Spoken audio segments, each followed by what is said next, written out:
This is Manju Kumari and welcome back to my YouTube channel beginning for learning. तो आज हम करने वाले हैं मनोविज्ञान इस साइकोलॉजी का मीनिंग डेफिनेशन। सबसे पहले हम समझेंगे इसका मीनिंग, क्योंकि साइकोलॉजी का हमें कंसेप्ट क्लियर होगा तभी हम उसके नेचर स्कोप के बारे में बात करेंगे। तो सबसे पहले साइकोलॉजी का मीनिंग हमें जो है वो क्लियर होना चाहिए। तो साइकोलॉजी जो शब्द है वो आंग्ला भाषा का शब्द है, ना कि इंग्लिश का है, ठीक है। और साइकोलॉजी जो शब्द है वो ग्रीक भाषा के दो शब्दों से मिलकर बना है, साइकी और लोगोस। लोगोस का मतलब होता है स्टडी करना, किसी चीज़ पर विचार करना, ठीक है। और साइकी का मतलब जो है वो टाइम टू टाइम चेंज होता रहा है। कभी साइकी का मतलब आत्मा से लिया गया है, कभी साइकी का मतलब मन से यानी माइंड से लिया गया है, कभी वही जो मैंने बोला कि आत्मा यानी सोल से लिया गया है। तो अलग अलग टाइम पे जब साइकी का मतलब चेंज हुआ है तभी साइकोलॉजी का मतलब भी चेंज हुआ है अलग अलग टाइम पे।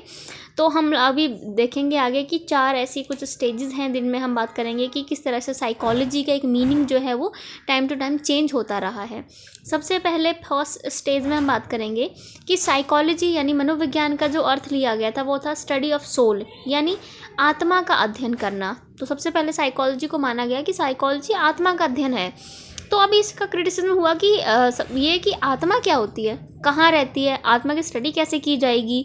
तो ये बहुत सारे क्वेश्चन जो है वो उठने लगे कि आत्मा कैसी दिखती है, कहाँ रहती है, हम उसकी स्टडी कैसे करेंगे, है ना। तो मतलब ये वाली क्रिटिसिज्म इस तरह से हुआ, तब जो है एक नया अर्थ ढूंढने की कोशिश की गई। तो सेकंड स्टेज में आता है।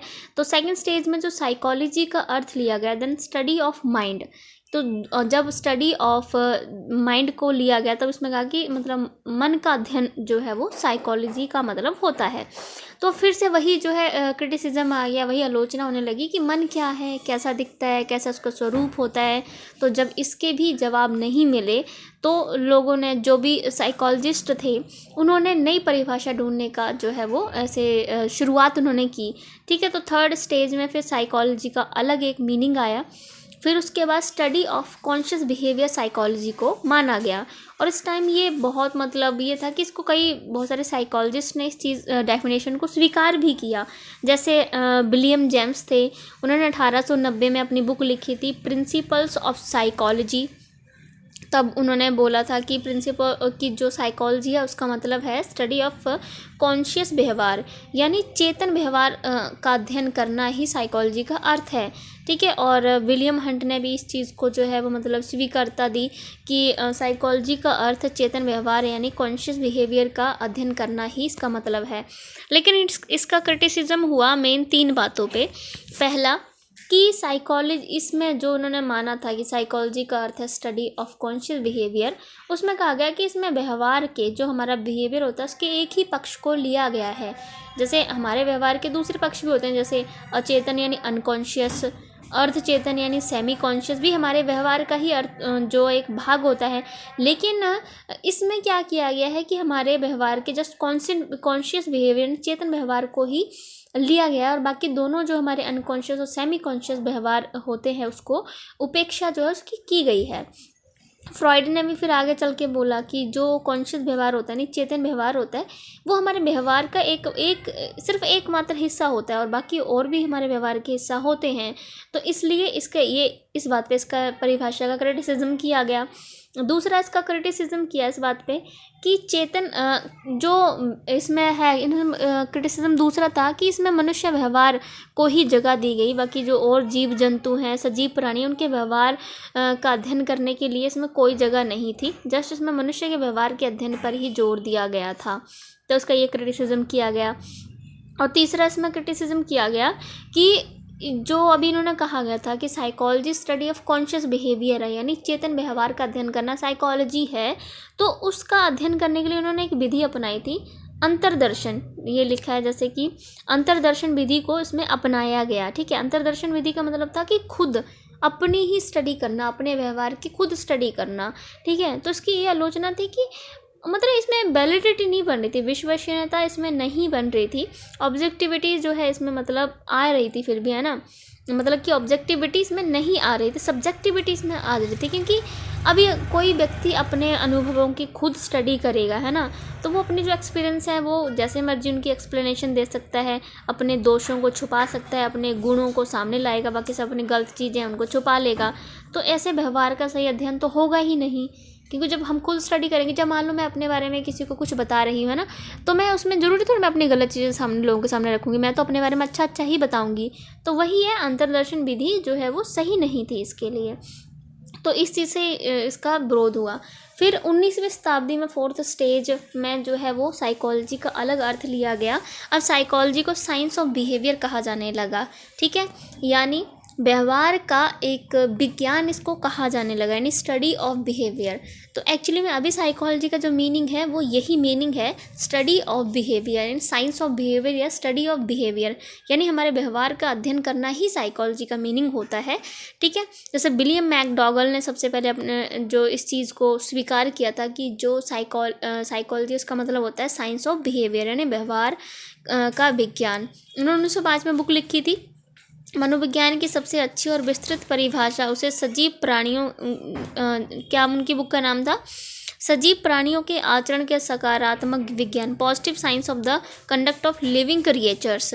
तब उन्होंने 1908 में फिर एक और बुक लिखी थी, इंट्रोडक्शन टू सोशल साइकोलॉजी, यानी सामाजिक मनोविज्ञान का परिचय। देन उसके बाद इन्होंने एक और बुक लिखी थी, एन आउटलाइन ऑफ साइकोलॉजी, मनोविज्ञान की रूपरेखा।